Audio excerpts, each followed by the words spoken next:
get on my knees for this?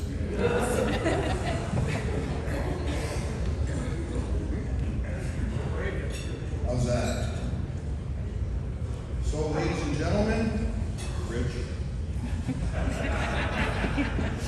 The best man speech I ever saw at a wedding was the brother of the groom came up and said, I've known him my whole life. He's a real good guy. Yeah, good luck, thanks. So, thanks, Rich. That's your tribute. Just kidding. So Brian said a lot of good things. It says tribute to Richard Urbanovich on your agenda. I can tell you some stories about Rich. Some of them might be considered a tribute. Some others give you a little bit of perspective on the man, the myth, the Hellcat. I've known Rich, as Brian said, since 1988, coaching at Churchill. 2 years there, some memories. Of course, I got introduced to club beer and life in the Rouge. 1998, we won a game on a Friday night, went to celebrate at the Marigold. It was the Olympics, and Ben Johnson was running 100 meters. And when he won that race, everybody was excited, including Rich, because he's a patriot, loves the country. This was great. We won't talk about the stuff after that. So I left in 1990 to go to the Bisons. 1991, we needed a defensive back coach. I said, hey, the best DB coach that I know, I coached with him at Churchill. So brought him in. I said, well, but I could clarify, he's actually the only DB coach that I know. That was the start of something great, and it was delightful to coach with him there. Coached with him in a second stint with the Bisons with Coach Dobie and the group. It was great fun.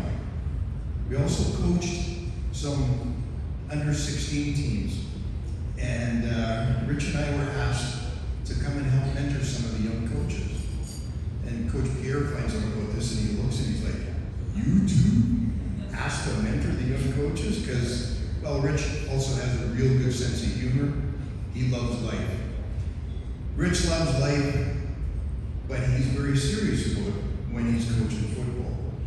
So we sat in the parking lot before one of the games and listened to the chant at the tape and got ourselves fired up for that one. The kids didn't understand any of it, much like some of the other people you're going to hear throughout the day. 91 and 92, when we go on road trips, I was working at the YMWCA and always made arrangements between Rich, Harry, Barney, sometimes Dave Brown. We'd go to the Y on game day in the morning and work out. In fact, some places, depending where the hotel was, we would run to the gym, work out, then come back, have pregame breakfast, and then coach.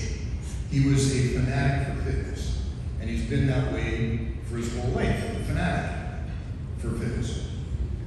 And ask him, he'll tell you, he'll give you the little show you that horseshoe that he's got going on there. It happens on a regular basis. One of the funny stories in 91 actually, it was in Calgary, and we won the game, huge game, made it to the playoffs because of that. We're celebrating afterwards. We did a round of tequila shooters. This was fantastic. We're all fired up. And somebody, perhaps me, decided that we'll get like 11 glasses of water and 1 tequila. And Rich got the tequila. Well, the other coaches thought this was funny. So they all did the same thing. So we were shooting water for Rich, tequila. During that particular evening, we found out that there was an international bobsled competition, including the Prince of Monaco. Now, the Prince of Monaco, 6'2", 225 pounds and ripped. Rich was ready to go with him. To the point where once we got him back into the hotel room, the prince called him. I think they were trying to set something up.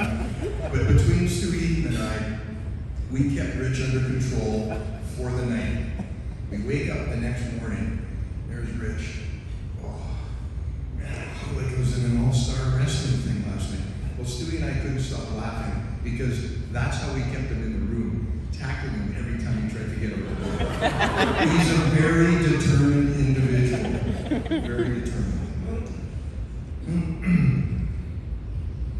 We've been through a lot through the years. We've talked about and celebrated the birth of our kids, most recently the birth of grandkids. I've got 2 grandsons, you have a granddaughter, let's see what happens.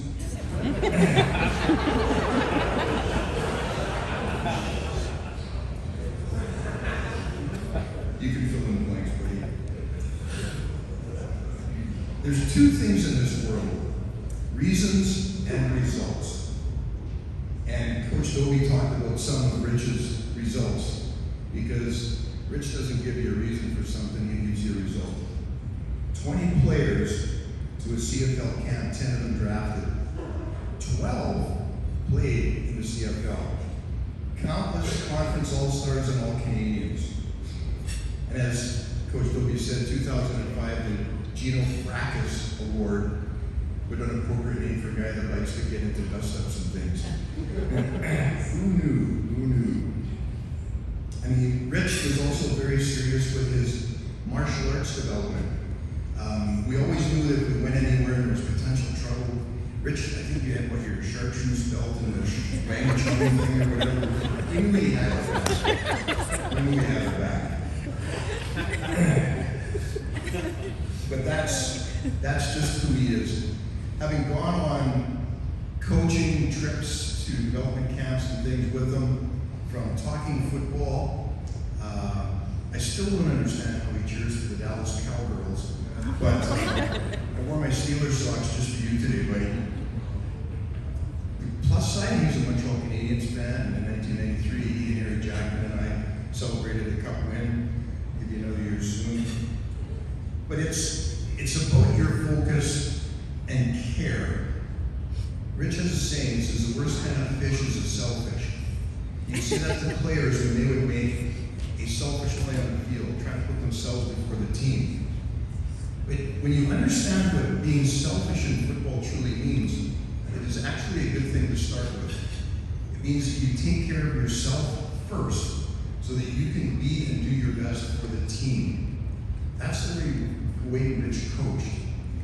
He was a student of the game, not just defensive backs. He understood everything. There were some terrific discussions. Man, call them knockout and drag out fights between him and Coach Pierre about what should be done and what could be done and what couldn't be done, etc. Even during games. Why did you call that? That's not what I called. That's what I saw. Blah, blah, blah. There it goes. Because Rich cared.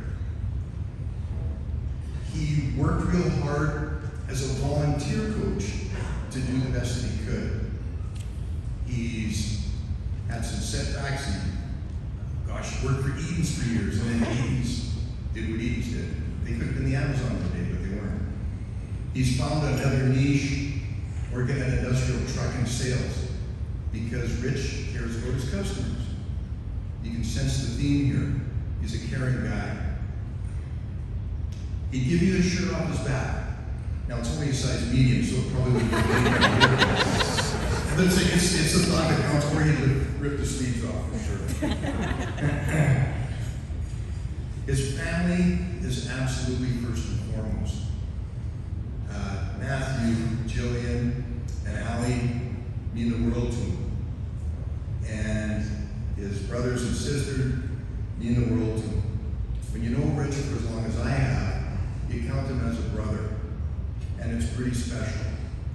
3 years ago, I had a pretty dire health diagnosis. After 2 weeks in the hospital, I came out and let the coaching staff know by email. First visitors I had at home, Richard Urbanovich, Mark Erickson, Harry Jackman. Because he cares. He's like a brother, always will be. Rich, 100% you deserve this date. All the best in the future. Thanks for what you've given. And players, it is not what happens. happens to you at any time and on any play.